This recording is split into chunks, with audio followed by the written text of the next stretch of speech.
This is the FitRoots podcast, and I'm your host, Aidan Lee. We are focused on teaching you the best of philosophy, martial arts, health, well-being, and business. Our mission is to build modern warriors who enhance their lives through continual physical and mental evolution, and then bestow that gift onto the next generation. Today, we've got Ricky Jhalli joining us. Ricky is a talented director, videographer, actor, and photographer who has been working within the media industry for over 5 years. His company, Perfect Shot Media, provides media content for both the creative and corporate sectors. He has successfully managed to direct over 4 music videos that have aired on national television and a feature-length documentary that aired on TV 2 years ago. His main drive is his passion in being creative and always has a can-do approach when working with his clients. Ricky, welcome to the FitRoots podcast. Hey, that was emotional, mate. How so? I don't know. It's just there's a lot going on there. Did it take you back? I almost feel like I should have rewritten that biography of mine. No, not at all, bro. Honestly, you've got an esteemed background, so it's good to have you. Thanks for coming on. So why don't you start off by telling us a little bit more about yourself and how you reached where you are now? So that background we've just told everyone. Tell us how you got there. Yeah. Okay. So my passion really came from the creative arts and started at a young age, around about 12 years of age, when I went to my first drama class. And when I was in my drama class, for some reason, I just felt like this was the most fun I'd ever had at school. I mean, you know, as a boy at school, the most fun you're going to have is sports lessons, right? It's sports day or whatever, stuff like that. For me, it was the drama class because then I had the ability to just be an idiot and it'd be perfectly fine. I could say whatever I want and it'd be perfectly fine as long as it's with the character, or within the realm of the character. So for me, acting was a great passion of mine, and I found that the stage was where I always wanted to be. Not from an egotistical point of view, not because I wanted people to to see me on stage, but more so to entertain the audience. And I found I could do that. That evolved to film studies at an A level, where I met my film studies teacher, who then completely changed my life. Bringing the world of film to my vision, really, just explaining to me how films really work, from a subconscious level. I wasn't studying film from a practical element where you just pick up a camera, these are the settings, these are what's required to get the shot. I was learning it more from an artistic point of view and a creative point of view. Why that shot? Why that line? Why that character? Why that name? Why that costume? Why that location? Why did it have an impact on society? And there's movies that have had an impact from a social point of view, from a political point of view, from a scientific point of view, X, Y, Z. So when you're studying film, you actually start to study a lot of things. You're not just learning how they made the film or why they made the film that way, but you're understanding a bit of philosophy, you're understanding a bit of science, you're understanding why was this film controversial in this country as opposed to that country. So there's an element of social studies you're taking on. And then for me, my mind just expanded. From there, I then took it further into, to university. I took both film and acting to university. And from that point, obviously my knowledge enhanced even further. With film and how to make films from a creative and corporate point of view. And then the acting side, I got to understand the world of abstract art, really trying to communicate with the audience without necessarily communicating with them in the direct way. And I'll give an example, and I'll never forget this. My first theatre studies or performing arts lesson at university, Oxford Brookes University, the lecturer turned around and said, right, we want you to think abstract. And what I mean by that is, I'll give you an example. Imagine you've got 2 people on stage and they're angry with each other. Now, how would you convey that anger to the audience? And, we're sitting there thinking about it, we're all giving our answers. And he says, look, at GCSE level, you would have, the 2 characters do some kind of fight. They'll wrestle each other, push each other. The acting will be pretty decent. There'll be some emotion, some shouting, X, Y, Z. Character A will leave character B and character B will be just there left in tears. Whereas A level, you're going to strip away the violence, so to speak. You'll strip away the shouting, perhaps. You'll add a bit more metaphor, maybe make it a little bit more Shakespearean style.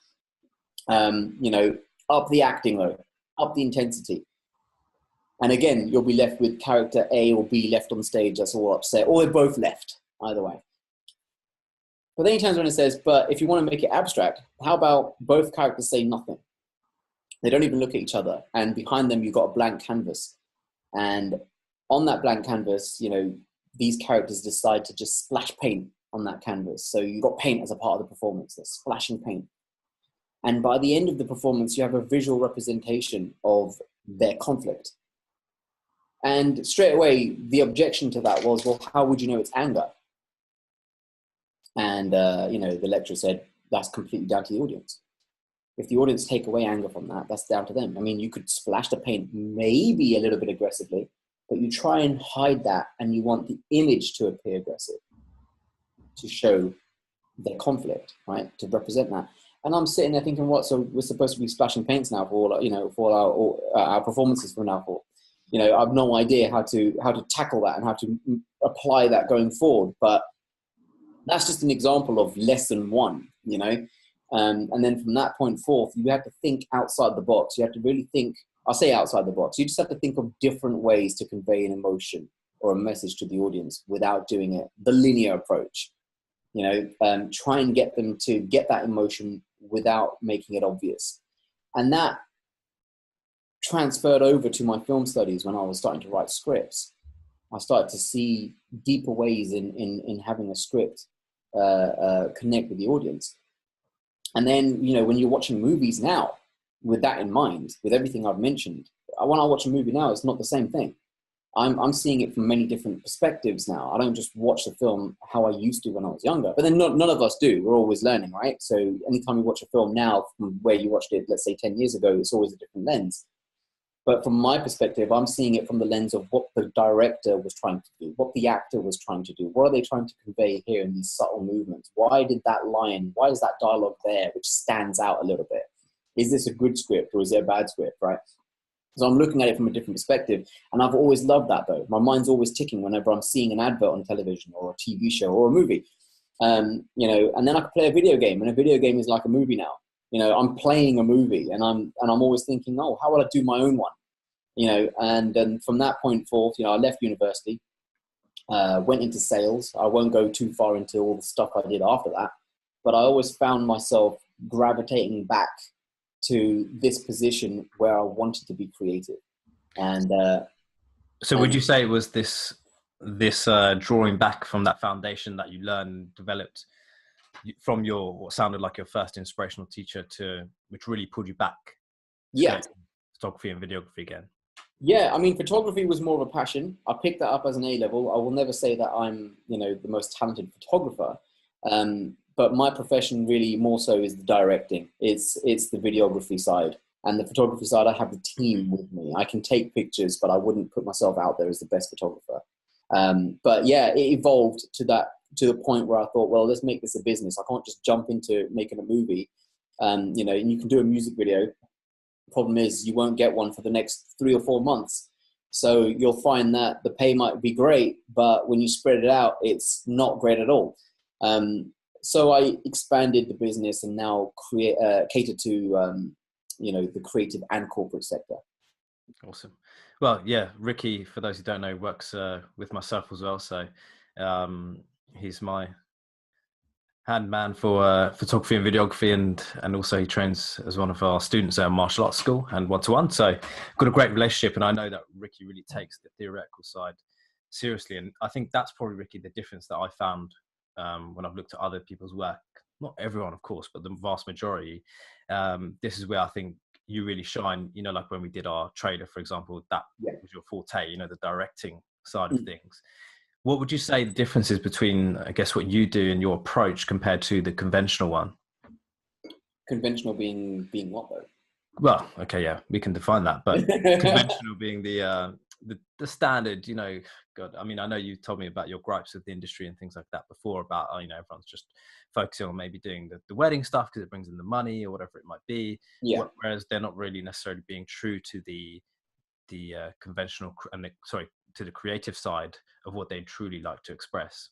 But I feel like you've not really gone down that route because you really couldn't give up your creative side. Are you saying I couldn't go down the wedding route because I don't want to get the creative side?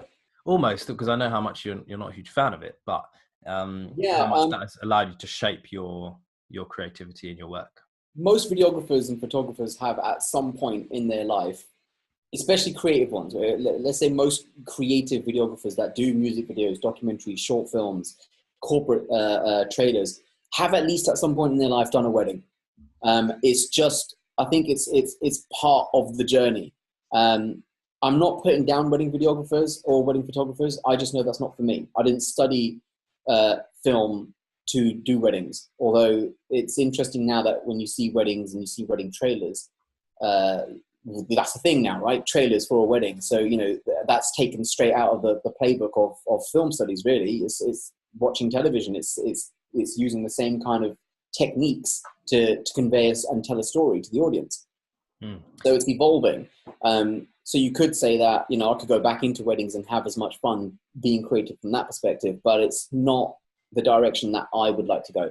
And when I work with a lot of clients and I see the previous work that they've had by other videographers, I've always found that there's a little bit of a holy trinity that a lot of videographers don't consider. And that is... What is that? From my perspective, I would say you got to have the right music. You got to have the right shots, and if you're going to put text in there, you got to put it in the right time or the right. What does that holy trinity give you? Obviously, that's what it is literally, but what do those three things give you? Well, that just gives you more of a solid product at the end. That gives you the right kind of feel for the audience. You want to really captivate the audience. You've got to make sure the music works. You ever watch a movie where the music doesn't fit? Yeah, that could ruin the movie, right? Music can make or break it. The right shot can make or break it.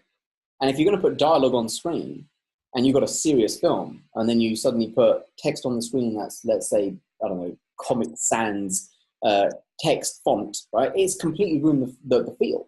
So even the text itself, when you watch movies, when you see movies at the moment, you know, their movie titles and posters, the font isn't something that you can just find on your laptop. It's designed specific for that film to get that feel. Everything from the ground up has to work. I mean, that's that holy trinity, I call it, is, you know, can expand in so many different ways. So when I was working on your trailer, for example, I mean, the key thing was to get people aware of the brand, being FitRoots. So the obvious thing would then be as many shots as possible. Let's get FitRoots out there. But you don't just cover the whole, you know, health and fitness sector. You're also trying to go in from a holistic approach. You're trying to also cover the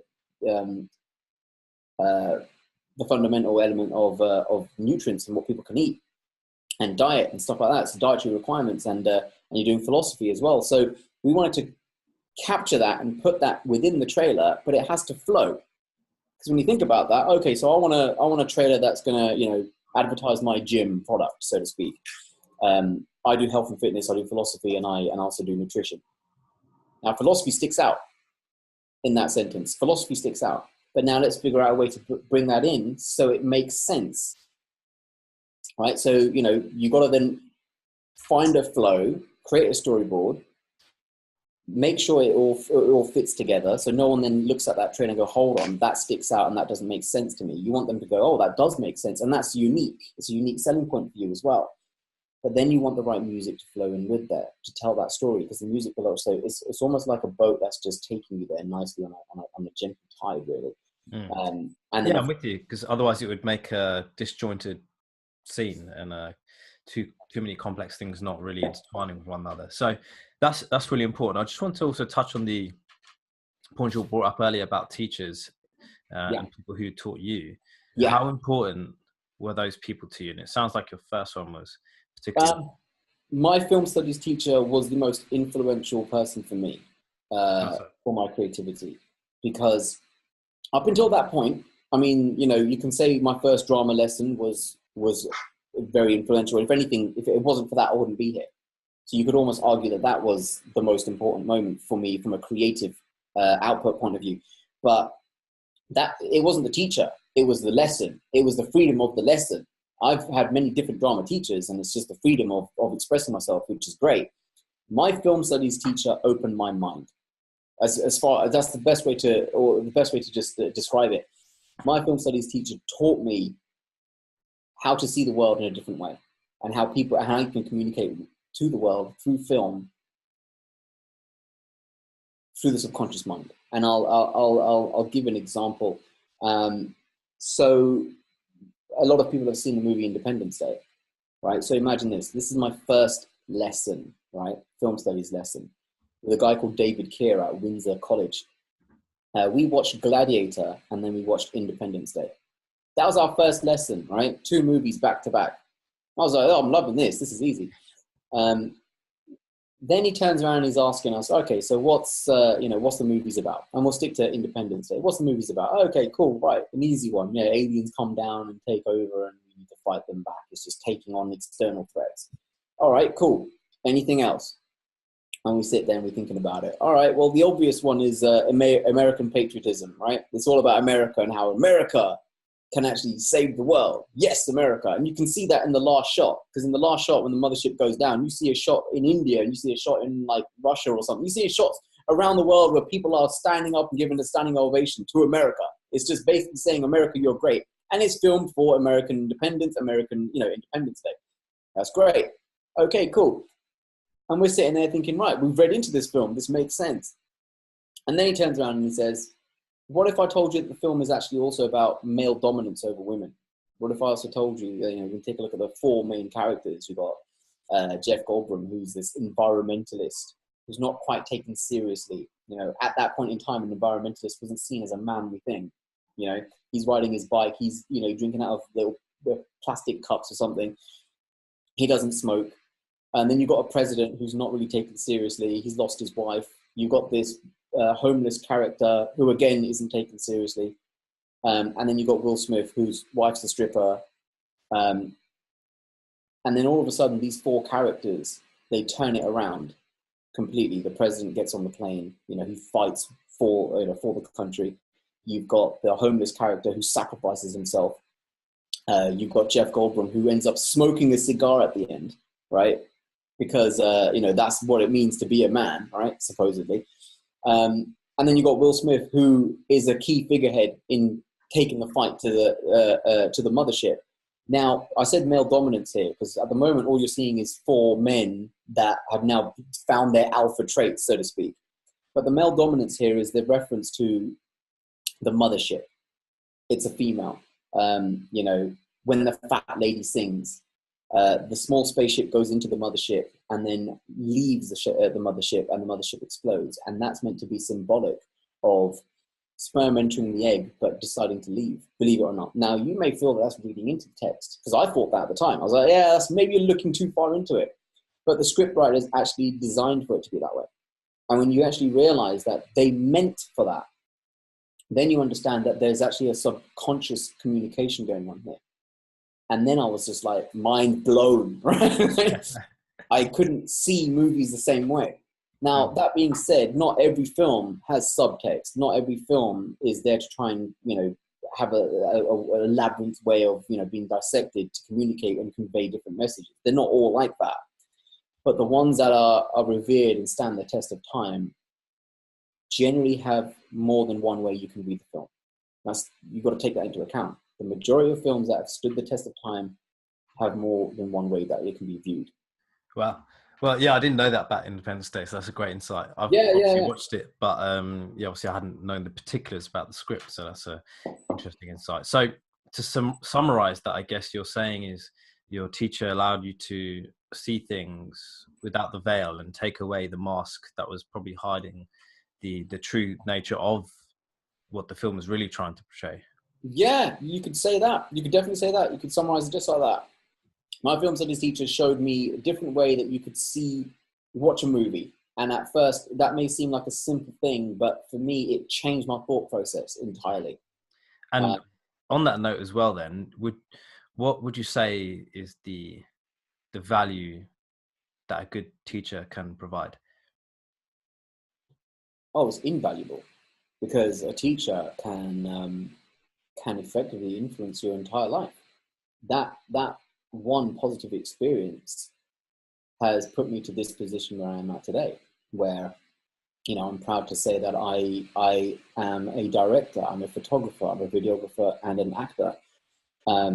And that is through my experiences. But my film studies teacher is very responsible for the film side of it. You know, my desire then to want to tell stories from the stage to the screen is purely down to him. And up until that point, I wouldn't have known what my passion was. I mean, I knew it was acting at that point, but then I had other passions, and who knows where I could have ended up. So that solidified things for me. So yeah. Yeah, nice. And that's as teachers should. They bring out, they nurture what is maybe latent within you. So that's really interesting to hear. So with the above in mind, obviously you've got to where you are now, excuse me, through your teachers and through yourself and through your own journey. But what are your goals going forward? So you could say short term, maybe 1, 3, and then maybe a bit longer term, 5 years, both business and personal. What are your goals? I think the personal one will be the easiest one to answer. Personally, obviously, I always want to get healthier and fitter, or I want to get back into health and fitness, as you know. That'll be a personal goal. I want to travel more. I find that traveling really helps, give you a wide range of cultures and knowledge out there. You get a real sense of, different lifestyles. It can be very, very dangerous when you just stay in one place for most of your life, because it doesn't help open and expand the mind, really. And I feel like being narrow-minded is one of the biggest problems out there. So for me personally, I like to keep myself active and keep myself, exploring. So I would like to get healthier, fitter, and travel more. That's an easy one. Business-wise, I mean, ideally, I could just say I want to expand, right? I want to get a bigger team, and I want to have bigger projects, and I want to get to a point where I'm directing my own TV show or acting in a TV show. I want to pursue my passions further, where, my career and my passions are one and the same. I wake up with a smile on my face to go to work. I mean, I said earlier on, I worked in sales. I didn't go too far into it, but every job I've had, I've eventually got to that point, whether it be 2 months, 4 months, 6 months down the line, I wake up and I don't want to go to work. Not because the work is hard, just because it's killing my soul. And the people there could be great, and in most cases, the people have been great, but it's just not for me. It's never been for me. So I know that my future in terms of business has to be linked to what I'm passionate about. Has to be. Yeah, and it's a longer path because it's more stimulating and you have more options. Whereas, if you're in a job which may be a little bit dead end, but as you say, the people may be okay, but where can you really go if you're hitting a ceiling and it's not what you want to do? Especially you're so creative. It's hard to limit that. Problem is, though, when you're working in your passion, I find for myself that I agree with you. There's more options, there's more opportunity, especially when you work for yourself. Almost anything can be an opportunity, but you can also find that you have limiting beliefs at the same time, because you're working with something you're so passionate about. But if it doesn't work, it almost deters you. So you almost then convince yourself not to do something before you could do it, because you don't want to see it. You don't want it not to work. Yeah. I mean, I've worked on your trailer. Now, you've already said earlier on that I've released a documentary that made its way to television. That was a project that had zero planning, zero budget. I was thrown in the deep end for that. I managed to get the project, but I was thrown in the deep end there. I didn't know what I was going to be able to do, what I was going to be able to create out of this. And when I created that, managed to get it on television, that for me was a proud moment, because then I could say, yes, I'm a director. But then when I go to doing your trailer about a year later, I'm still having limiting beliefs as to whether I could do your trailer. And I've come to a point where I realize that, that's just the fear of not wanting to fail, because my passions and my work are the same thing. There's no separation between them. Yeah, there's no separation. Now, if the work is separate, then I would probably approach it differently, But that being said, I'm not trying to say that's where I want to go. That's just the only thing I find is when your work is your passion, you're that much more afraid for it not to work. So why is that? I completely agree with you, but I'm the same. We've both experienced that at some point in our business ventures, particularly because, as you say, there's no detachment between passion and work, and there's no middle line. There's no, as some people say, work-life balance. Part of me, I think, is this bullshit. It doesn't really exist, but you can have a good quality of life. But at the same time, when it's constantly in your mind, you don't want to do anything else but evolve and get better. Mm. So with that in mind, why is that the case for you? Because I know deep down at this stage of my life, I can't see me doing anything else. So if it didn't work, I wouldn't quite know what else I'd want to do. I wouldn't want to go to a job that I know I would inevitably want to leave. You know, it's madness going into a working environment knowing you don't really want to be there. And I've got a lot of people in my life that are more than happy to put in the hours to get the money for tomorrow when they don't even know if tomorrow's going to come. And I find that mad. I don't get that. You want to save up for a rainy day, then you're waiting for a rainy day. You want to save up for a wedding or for a house or for a fast car. You're telling yourself you're only going to be satisfied once you get that fast car, once you get that wedding, once you get that house, right? And for me, it's like, well, what about from now until then? Oh, but I'm going to put in the hours. I'm going to put in the hours. Because all the hours you're putting in, the 9 to 5s, for argument's sake, you're not enjoying that. And that's most of your day. And by the time you get home, you haven't got time to have fun with all your friends or whatever it is you want to do, because most people, you know, they're living the same lifestyle. They're going to want to stay at home, or they're going to go out on the weekend, and that's it. And people are living for the weekend. I just find, well, I'm speaking purely from my own circle here. The majority of my friends are like that. For me, I think it's important to work in a field that you enjoy, and that's important. But in my case, what I enjoy is my passion. That's my life. So if that doesn't work, anything other than that is just a substitute. It's not worth it, is it? Yeah, it's not. It's just not worth it. Yeah. And that's the fear. Yeah, and I can completely agree with what you're saying. I'm the same. I'd rather be broke and die than go back to working a job again. I just think, what's the point? You know, I don't see the point. Suicidal tendency way, but just in the sense that, well, if I can't fulfill my purpose or don't want to, then I'd rather not do anything for anyone else. You know, it's either this or nothing. Until maybe there was another passion that came along. So yeah, if anything, you, in some ways, in this respect, particularly, that all or nothing attitude, it has to be that. But then obviously on the flip side, as you say, if it doesn't work, then you've got that nothing which comes out of it. But it can work, and as you are proving it too. So that's a really good insight. So tell us a time, Ricky, a story, if you like, of a time in your journey when you experienced an aha moment of realization. That's such a broad question. What question? That question is tough. I mean, what kind of aha moment are we talking about? So whatever comes to your mind, whichever is the most significant and prominent for you.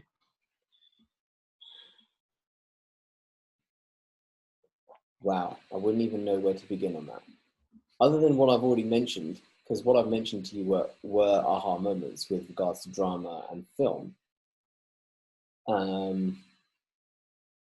Where am I going to go with this?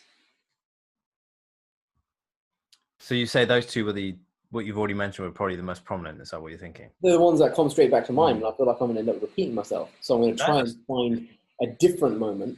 No need to find one for the sake of it, but if you really feel those were the most prominent, then that's absolutely fine. Just stick with those. No need to repeat, obviously, but with you, obviously, if they were such strong lessons and realizations, then if anything, that just further cements what we've just talked about, you going along this path to where you want to be. Yeah, it's true. That's fine. I mean, there's a mini. I can think of one now that's still related to film. My documentary was following a gentleman called Paul Spence, a gentleman who'd been attacked at a bar, and had suffered brain damage, lost his memories, lost his connection with the outside world, rehabilitated, and got himself to the point where he decided to run 4 marathons in 4 days around Ibiza. And I was with him in Ibiza to capture that. So upon completion, of that project and getting it on television, I got a few emails from people who had also suffered brain damage, and they emailed me personally, thanking me for this documentary because it had given them that inspiration. I mean, obviously, the real thanks is to Paul himself, because he's a real hero of the story. But my part in that was bringing his story to the audience and getting it on television. And there was people from around the country that had seen that and had emailed me. And for me, that was a reaffirming aha moment that I am doing the right thing. I'm in the right place. I've made a difference. I've done my form of entertaining the audience, so to speak. So yeah, I could add that to the mix. I think that's a massive one, because I was going to go into the documentary shortly, because you know, you mentioned it, touched on it earlier as well, the fact that you literally there was hardly any budget for it, there was not really much in the way of preparation, and you still managed to somehow make it on TV. Yeah, that goes to show that obviously the story was so powerful and, you know, needed to be heard, if you like, that it was, one, accepted onto TV in the first place, and two, resonated with all those people who have tried to connect with you since. Yeah, true. I mean, I'm not going to say that it's you know, BBC standard documentary, but then those documentaries always have a lot of planning and a lot of budget. This was literally just on the go guerrilla style filmmaking. I've got a camera in my hand, and I'm just trying to make a story out of a guy that's running a marathon around, you know, 4 marathons around Ibiza. How do I make this work? And at the time, Paul, who the documentary is about, only wanted me to film him run past the finish lines, you know, and get to checkpoints and post it on Facebook for him, or he would post it on Facebook, but I just, you know, create the little video. And I thought, well, what's the point of that? Oh, yeah, I've just got to appease my sponsors and show my audience, you know, that I'm doing it because they're sponsoring me and supporting me. I'm like, well, that's great, but there's no need for me. You don't need me for that. That was my first meeting with him on the phone. I told him, you don't need me then. Because if you want me, let's make a story and get this to an audience that don't know anything about you. How about I come to you about 3 or 4 days before we go to Ibiza, and I get some interviews with your family, and then I can try and make a story, and then we can show you going to Ibiza, and hopefully you'll succeed, which you did. You know, I'm giving away the story now, and then we'll come back and we'll see a celebration, right?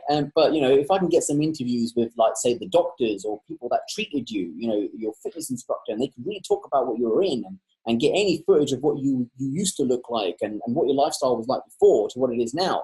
We can tell a story here. And Paul was like, yeah, great, I want you. That was it. All in the same conversation. You know, thankfully I had a few people that managed to get that phone call happen in the first place, but it was me that secured that. And when I secured that, you know, I found myself in a position where, right, I need to plan this. But one thing that I didn't take into account is, as I've said, Paul has suffered brain damage. He didn't want to think creatively about the documentary. He just wanted to leave it in my hands. And so I found myself working with someone who at the same time had a tunnel vision on what he needed to do and couldn't really then multitask in that moment and think about me. So I just had to follow him around and press record and capture whatever I can, however I can, suggest doing a few shots again in terms of interviews, X, Y, Z. I wouldn't ask him to do a marathon again. And then make a story, right? So yeah, for me, that was one of the biggest challenges because there was nothing involved. It's the equivalent of me saying to you, you know, you being the qualified instructor that you are, you know, we go on holiday and I go, right, that's it. Let's open a gym here right now. Let's go. Let's just do it now. We hardly have any cash, but let's create a FitRoots headquarters right here and let's make it work. We've got 3 months. Oh, and by the way, I can't help you with the planning anymore. I'm going to go, you know, but I'm around, right? It's one of them ones, you know, you just got to now work with what you have and hope for the best. Bit of a chaos, isn't it? A chaotic environment. Or controlled chaos, yeah. Yeah, I mean, look, considering the circumstances and what you managed to do, you know, you can only say, well, fair play at the very least. And if anything, that's an understatement. But what did that teach you about, one, I guess the whole process of going from not having a documentary on TV to getting one on TV, but also considering it was basically bootstrapped? You know, what did that teach you about those things? What did it teach me? Oh, it taught me even more. If anything, it gave me more confidence in what I'm doing. It gave me more reassurance that I know what I'm doing, or I have more of an idea of what I'm doing, and I'm in the right place for it. You know, now I just need that project that has the right budget and has the team to help with the planning, and now let's see what I can do, right? You know, because I've done this with none of that. So, you know, it puts me in that position where I can say that. When you get a documentary or you get any kind of TV show on television, I mean, it's very different from a music video, and I've explained this to many people before. You can get a music video on television, and I don't want to put down music video directors out there, but it's very different to getting a TV show or a documentary on television, because getting a music video on television, you just got to pass certain standards for that particular channel, and then you got to pay them, and they'll spin that video X amount of times, provided it meets their criteria, whatever that criteria may be. But with regards to a TV show or a documentary, they pay you. That's the difference. And that's because they will take a look at it and they see if it's worth putting on their television, channel with, the demographics and the audience that they have. And they will choose to advertise it at a certain time and air it at a certain time based on how many people are watching. My documentary aired at 10 p.m. on a Saturday. So that was a very good time for a documentary to be aired. So for me, it was a testament to how good they felt the documentary was, and then that proved to me, or it proved to other people, that I know what I'm doing. Yeah, So I can see exactly why, and experiencing that put you in that position. Before we move on from this, is there a place where people can find this documentary online or TV? It's Paul Spence, Running to Recovery. I believe it should be available on YouTube now. It was on the official community channel YouTube space, but they have now moved forward. So it should be with the Paul website, which is Paul's charity for brain injury patients. So you can always check it out. What's it called, the charity? It's called Paul. Oh, okay. Fair enough. But the reason why he's called it after himself is it actually stands for a few things. It's positivity, awareness, understanding, and love. And that's what he felt were the key ingredients to help bring him back. Nice. Okay, so if you just search Paul Charity, it'll come up, yeah? Yeah. Cool. All right, that sounds good. So moving on from those topics, Ricky, I want to discuss a little bit about your relationship with health, well-being, and how that relates to your business and your progress and success. Could you tell us a little bit about that? So your perception and experience of your own health and well-being and how that relates to your business and success. Well, in my world, obviously being a videographer, photographer, and an actor, you're always on your feet. You're always on your toes, and with acting, you've got to be healthy. You've got to be in good shape. I say that. I mean, there's plenty of actors that are not in good shape, and there's plenty of videographers and photographers that are not in good shape. And for me, I find that very stressful, because if you're not in shape and you're always on your toes, it just adds more stress. And I've had a string of times in my life where I've not focused on my health. And I find that my day gets harder to get through when I'm filming throughout. My passion still remains, but I'm finding it as more of a struggle physically. So, health and fitness is binary, really, in my opinion, with my working environment. If I'm not healthy physically, then mentally it affects my approach, and it also has more of a strain on my day. So that will be the link.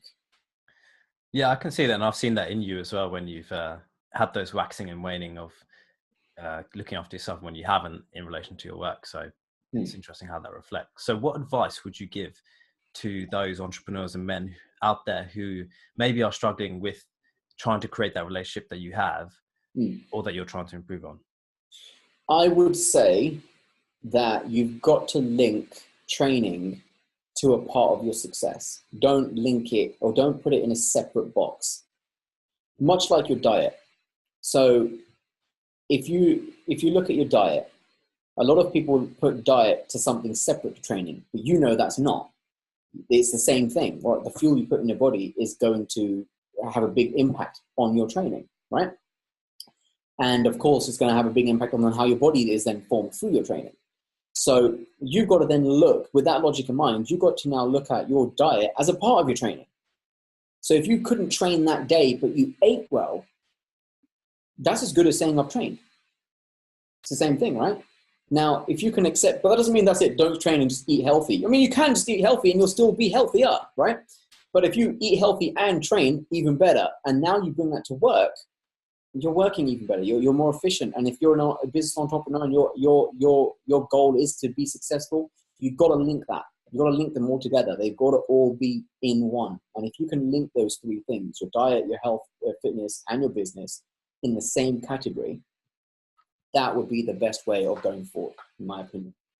Yeah, I can see that link. It's massive. And one of the big links that I see a lot of men, especially busy entrepreneurs, professionals, whatever, don't do is they think, oh, I'll do it when I get the time. Or as you touched on earlier, I'll do that when I've got the money. I'll do X when I've got Y. Where in reality, if you truly understand wealth, as you're saying, and as you're implying, true health is wealth rather than wealth leading to health. Look after your health first, and then the Yeah. rest will follow.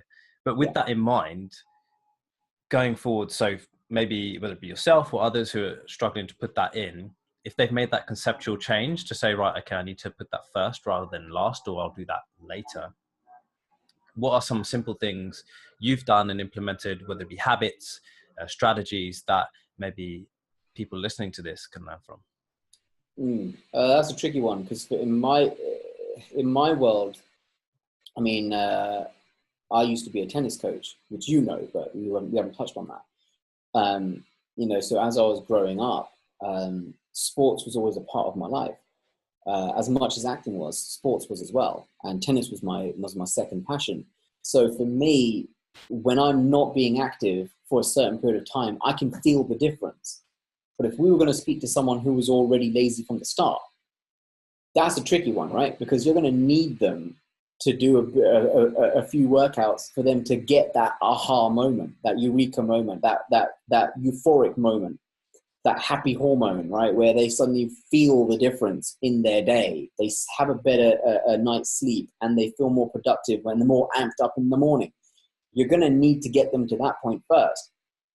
If you're already naturally sporty, or you have been sporty in your life, then I almost feel like this is a no-brainer. You just don't now say, oh, I used to be sporty when I was a kid, because your body's growing no matter what. And at the end of the day, the older you get, the harder things become. And that's just the way it is. But it doesn't have to be hard if you take good care of yourself. And I've got to a point where I thought, yeah, I've been fit and that's cool, and now I can just maintain and eat semi-healthy. And then the older I got, the harder it became. And this first time I came to see you, I had all kinds of problems, from strength and mobility, flexibility and range of movement. There was a lot of things that I had to now work on. And I was embarrassed, because I was sitting there thinking, I was really sporty a few years back, but that's the problem, right? You've got to realize that the body always needs to move. We're always constantly moving. This planet's moving, this universe is moving, galaxy moving. We've got to be constantly moving. We have to be. Our heart's constantly beating, so you need to keep it healthy. And as annoying as that sounds, and it is at first, it ends up repaying you in kind. Simple. And you just got to have faith in that, because across the board, you can't give an example of someone that stays fit and healthy and it didn't work out for them. Just don't overtrain. Right? We're not going to look at the examples of people that went too far and then gave themselves a heart attack. We're talking about doing it in a healthy amount. Training across the board cannot be bad for you. It just can't be. Your body is the one thing that's going to be left at the end of the day.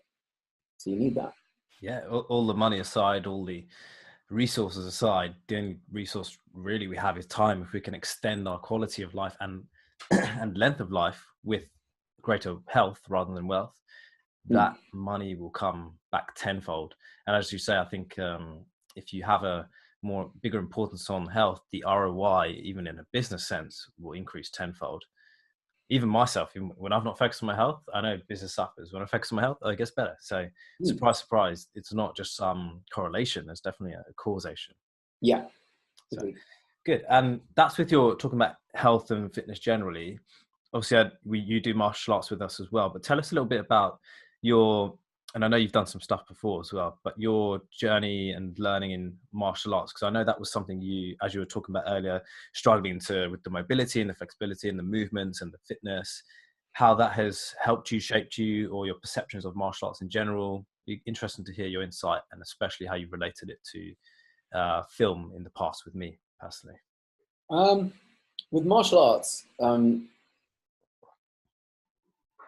a man, and I'm going to say stereotypically, so I'm not, or speaking just really for myself, as a man, I always wanted to be cool at martial arts. I want to know that I could go into a room with 10 guys and kick ass, right? Which isn't going to happen.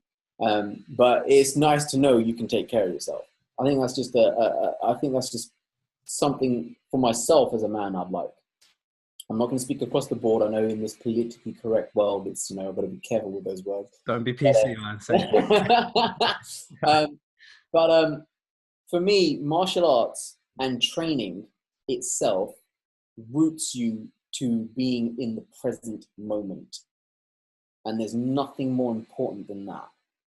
Because when you're thinking about business, you're always thinking ahead of the present moment.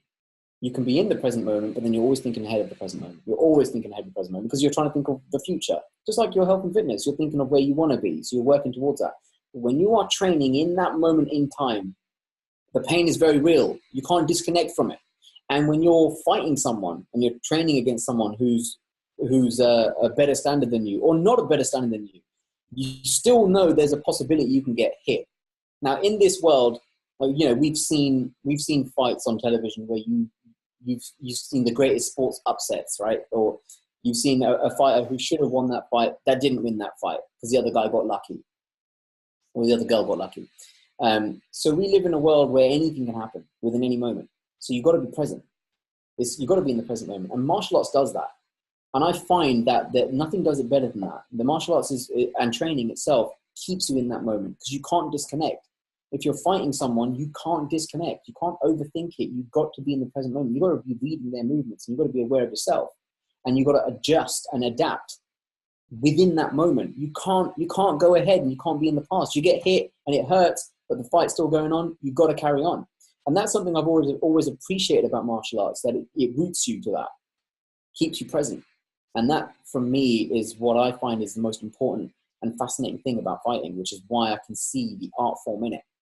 Although I don't live and breathe it, I don't.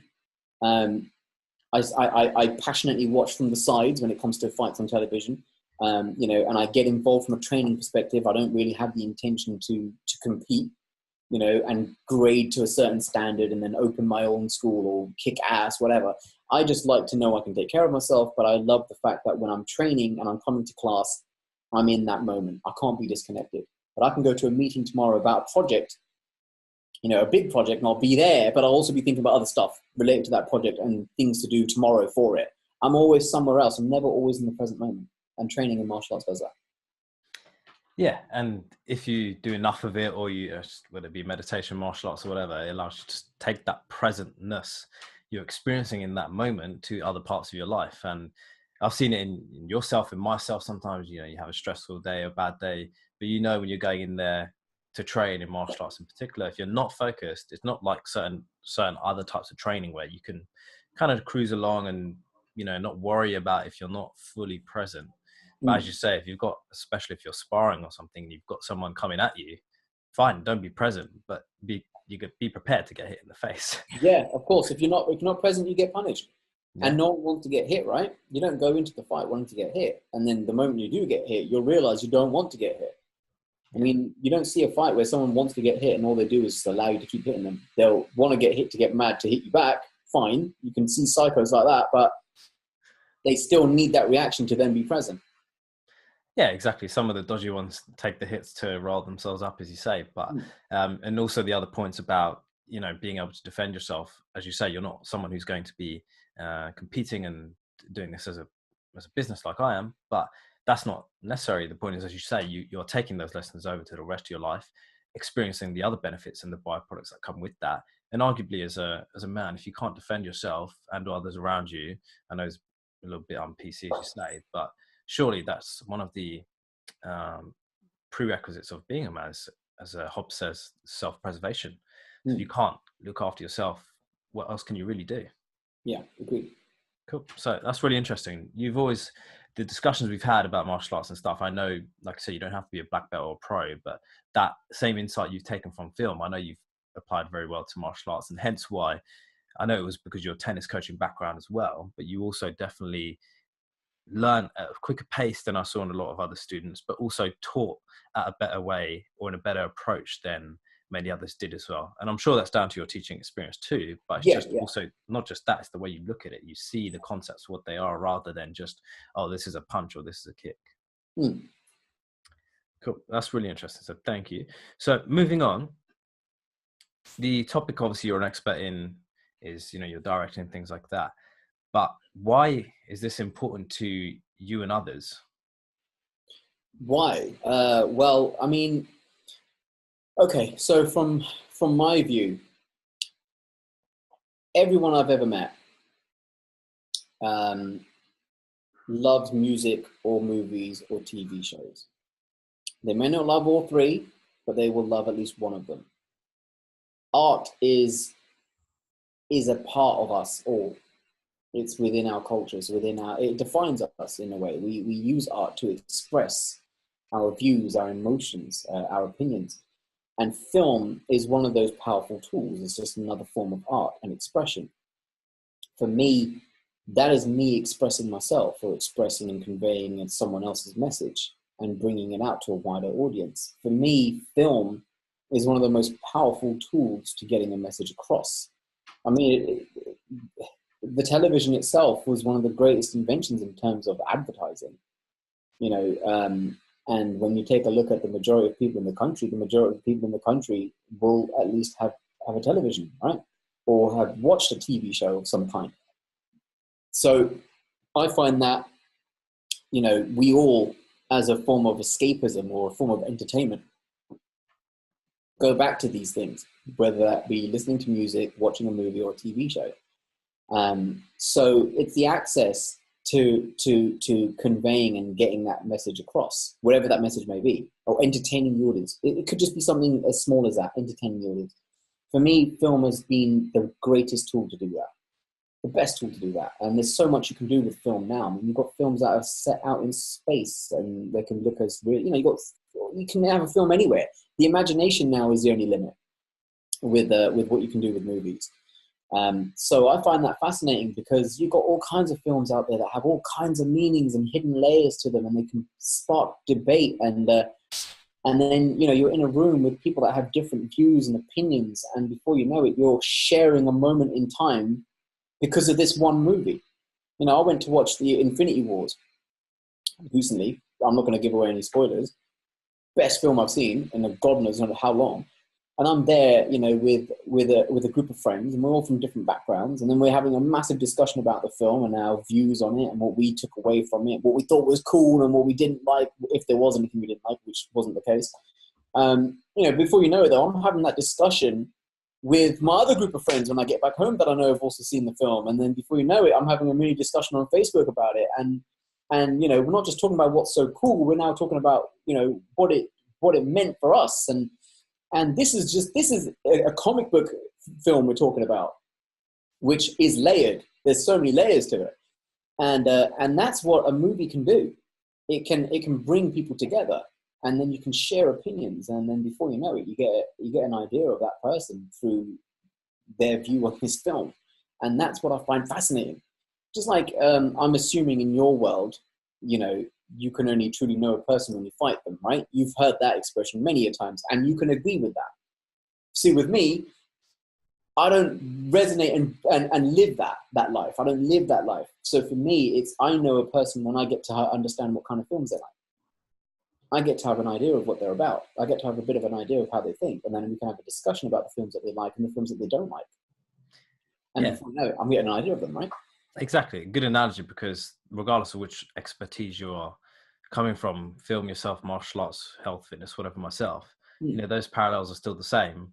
We just look into a different realm and through a different sphere, maybe. But obviously you've had the ability to use both of them as a cross section. Sometimes you can use the martial arts. Sometimes you go back to your real forte film. Obviously I can't do the same in film, but I can still appreciate, you know, that difference in view, which is interesting. On the health and well-being industry in general, Ricky, I would love to hear what your thoughts are on it. My thoughts generally, it's interesting because we all want to move towards the health side, but then we're always being constantly reminded how the country isn't healthy at all. You know, it's an interesting one. I think health and well-being is something that needs to change its approach. I don't know how I can really tackle this because I'm kind of just thinking on the spot on that one, but I would say that instead of just talking about the benefits of training, people need to experience the benefits of training. And ultimately training can be for free. You know, you can just go for a 20-minute brisk walk a day, which they used to say was healthy for you. If you just did that, you've got access to YouTube. I mean, you're going to be now spinning out videos on your YouTube channel with all kinds of exercise routines, so people can do these things at the comfort of their own home. There's no excuses. It's your own body. It's your own life. This is your own experience. And, you know, instead of people telling you need to do it, and this is, you know, you need to experience it. So I think it needs to be sold as an experience. People need to sell health and well-being, like yourself, as an experience. And what you're doing is obviously you're bringing philosophy into this, and you're bringing nutrition into this. So you're finding, with the philosophy, we'll talk about that in a second, but you're finding multiple ways of tackling that and giving that person that experience.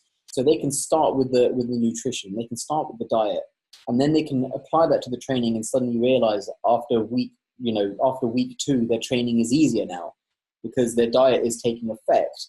But then you bring the philosophy in, and that alters their mind state. This is what you do specifically with yourself, which is why I train with you, because you bring in a different element now where you're trying to also get them to realize that it's all here. It all starts here. You know, and a lot of people are just like, you want to train, you want to know how to fight, you want to do this, you want to defend yourself, X, Y, Z, blah, blah, blah. You know, and you got to do it so you can live a longer life or whatever. And some people just don't want to hear that because they've been hearing it all the time. And we live in an age now where there's just so much bullshit spoken about on the news and on the internet, and the access to information and fake news and X, Y, Z. There's so many distractions and the issues with making money and housing, you know, all the stresses that people go through in life. People almost don't want to train anymore. But training was one of the best ways of actually controlling yourself and getting that and venting that out. Right? It is brilliant, but a lot of people have gone away from that because what's the cheapest things to buy now in terms of food? It's the fast foods, right? It's the foods that's not good for you. It's interesting how the healthy ones are now the healthier foods are more expensive. So there's a deterrent, there's a natural deterrent. And people need to now go, that needs to flip. That needs to turn around. In an ideal world, the fast foods should be more expensive because, well, I mean, it's made in a horrific way. You know, people have had to, you know, sell their souls to get this food to you, you know, the way that they kill the animals, for example. And then, you know, it's given to you fast, right? So you should pay more for it because you're getting something that is unethical and quick, right? And the healthy foods, on the other hand, is cheaper. Now, if we lived in a world like that, that would be a lot easier, but we don't. So, you know, we got to work with what we have. And I think that people need to sell the experience, as I've said. You need to find a way for people to get the experience of being healthy. And if you can give that to them in a bite size, which you're doing, you know, and I find that you do that because you when I come to your sessions, there's an attempt to also alter your mind state and link that mind state to the training. Our last training session, you were talking about the limiting beliefs we can have. You're using philosophy and Plato, right? You're bringing Plato into this and talking about, you know, limiting mind state and the shackles and being in a cave and linking that to training.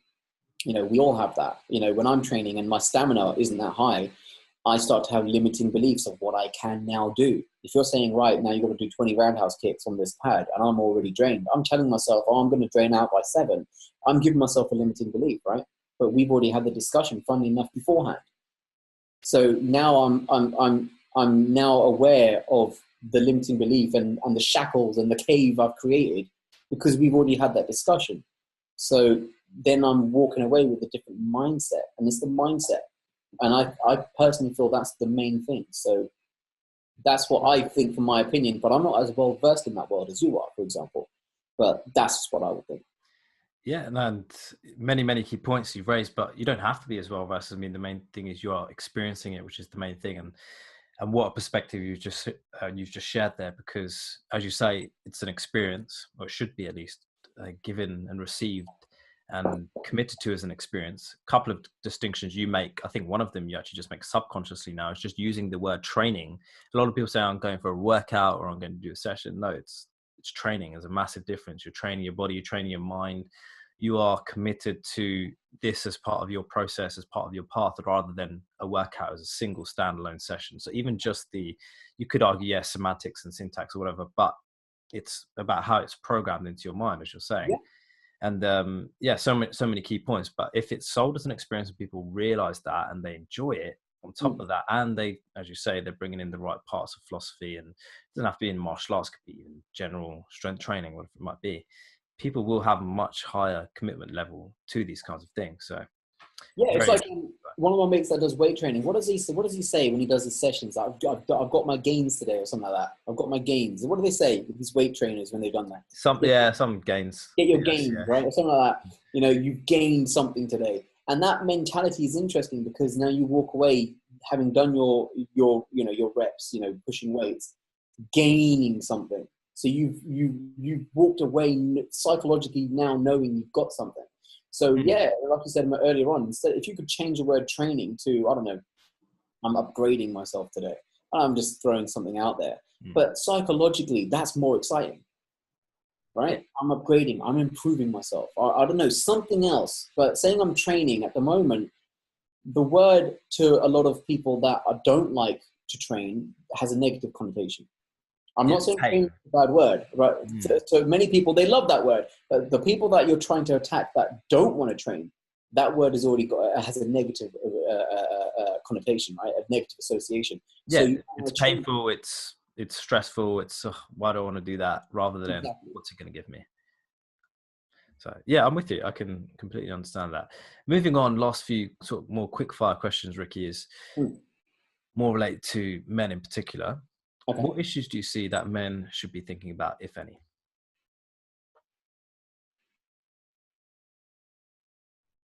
I think from my perspective, men generally across the board want to think about the future too much, and money, and just being financially secure. But I think that really kind of goes across the board for a lot of people. So sticking it still to men, I think this whole rat race of being successful and being in the present moment. Being in the present moment is more important. I think men, generally speaking, we all like to be able to be prepared for obstacles that may come our way, because we naturally like to be problem solvers. We hear a problem and we want to create a solution, right?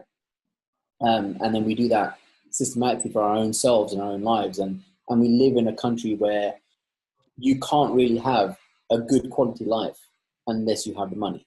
I'm not saying that money buys you happiness. I'm just saying that we live in a world, or we live in a country where money is needed for you to get from point A to point B. Simple.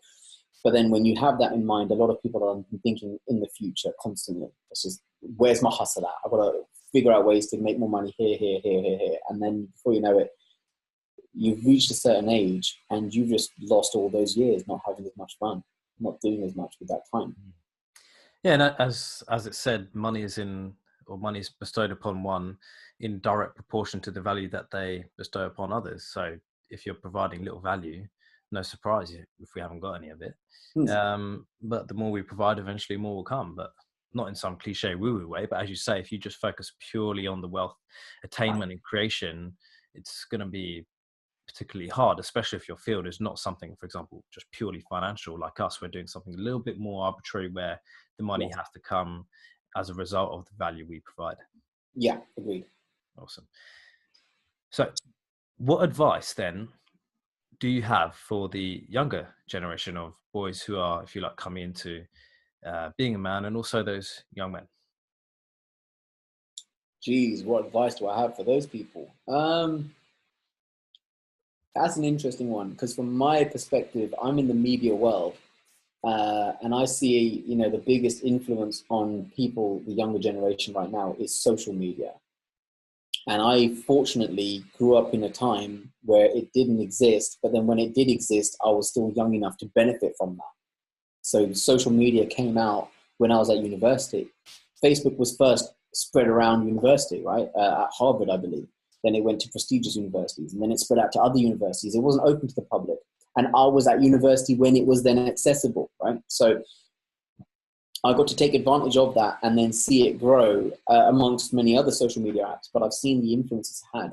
So, from my lens, what I've noticed is social media creates a virtual world of yourself, a virtual image of yourself.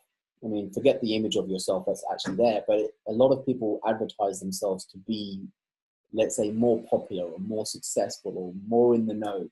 more with it, or so to speak, or more trendy, whatever it is, than what they actually are.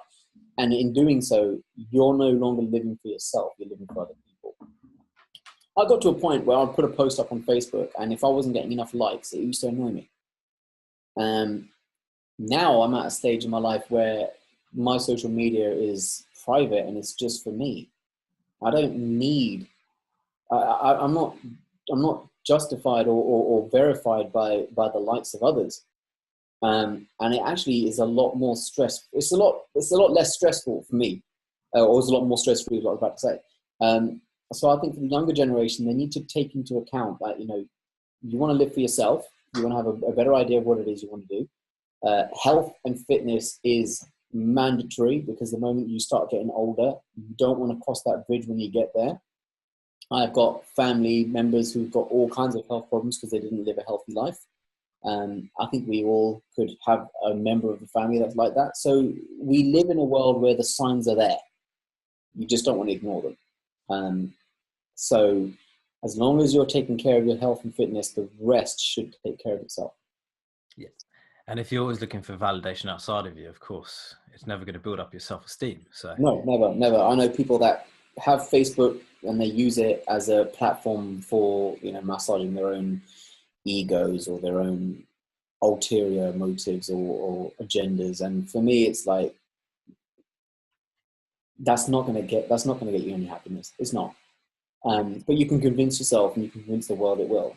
But when you disconnect from that and you realize that the only people whose opinions actually matter are the ones that actually do care, and the rest, they're just cannon fodder. It doesn't matter. Yeah, exactly. Build yourself and whatever you want, and the rest will come. Last question then. And interesting, as you watched the Infinity War Marvel comic film recently. Yeah. Is if I asked your closest friends, family, what your superpower is, what would it be? If you were to ask them what mine is, it would have to be on being creative.